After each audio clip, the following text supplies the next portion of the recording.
Welcome to part 1 of my earthquake travel series.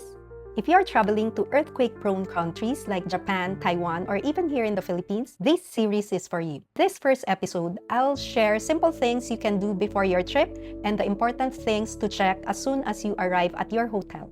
Hopefully, you'll never need these tips, but if the unexpected happens, being prepared can make all the difference. Number 1. Turn on emergency alerts. Before your trip, make sure emergency alerts are enabled on your phone. Many countries send official earthquake warnings or emergency notifications, and you don't want to miss them because your settings are turned off. For the iPhones, this is how you turn it on.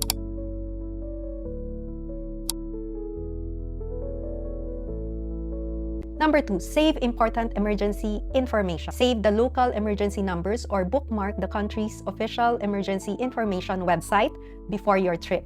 It's much easier to have them ready than to search for them during an emergency. Number 3, download offline maps. If mobile data or internet service becomes unreliable after a major earthquake, offline maps can still help you navigate to a safe location or find your way back to your hotel. Number 4, bring a fully charged power bank. Your phone becomes one of your most important tools during an emergency. You'll use it to receive alerts, contact family, check maps, or follow official updates, so I always make sure I have a fully charged power bank with me. Number 5, keep your important documents organized. As travelers, we usually already have a designated travel bag, so it's easier to know exactly where everything is. Personally, I don't leave my passport in the hotel safe. In an emergency, you may need to evacuate quickly and you might not have the time, or it may not be practical to go back, open the safe, and retrieve your passport.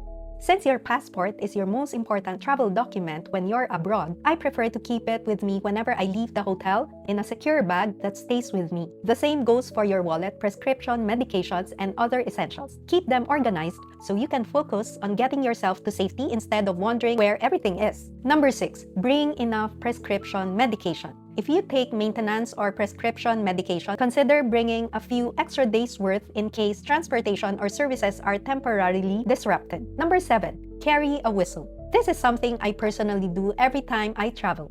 I always carry a small whistle that's attached to my house key, and I bring it with me wherever I go when I'm traveling. In an emergency, a whistle can help you attract attention if you're trapped or if you need to signal for help. It also requires much less effort than shouting continuously, especially if you're injured or exhausted. Number 8, after you check into your hotel, know your evacuation route. One of the first things I do after checking into my room is to look for the hotel's evacuation plan. Most hotels have a floor plan posted on the back of the room door or near the entrance. It usually shows your current location, the nearest emergency exits, the stairwells, and the evacuation route from your room. Take a minute to study it, then actually locate the nearest stairwell. That way, you're not trying to find it for the first time during an emergency. Remember, during an earthquake, elevators should not be used. So knowing exactly where the stairs are ahead of time can save valuable time.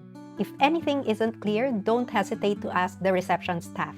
You can also ask if there is a designated evacuation or assembly area if there's an emergency. Every hotel may have slightly different procedures, so it's always helpful to know what they recommend.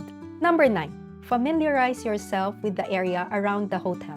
If you have a little time after checking in, don't just stay inside your room. Go outside the hotel and walk around the immediate area. Take note of where the emergency exits lead and where you can find an open area away from buildings, glass, signboards, trees, and power lines. It's much easier to familiarize yourself with your surroundings when you're relaxed than during an emergency. Number 10, check your room for hazards. Take a quick look around your room. Are there heavy mirrors, shelves, televisions, or decorations that could fall if the room starts shaking? Knowing your surroundings ahead of time can help you react more quickly if an earthquake occurs. Number 11, find the emergency flashlight. Some hotels provide an emergency flashlight in the room. If yours does, take note of its location so you won't have to search for it in the dark if the power goes out. Number 12, keep your essentials within reach at night. Before going to bed, I like to keep my phone, power bank, my eyeglasses, and any essential medications within easy reach. If an earthquake happens while you're sleeping, you'll be able to move more safely once the shaking stops, especially if there's broken glass or debris on the floor. Number 13, agree on a meeting place. If you are traveling with family or friends, decide on a meeting point outside the building in case you get separated during an evacuation. Number 14, Stay calm and be prepared.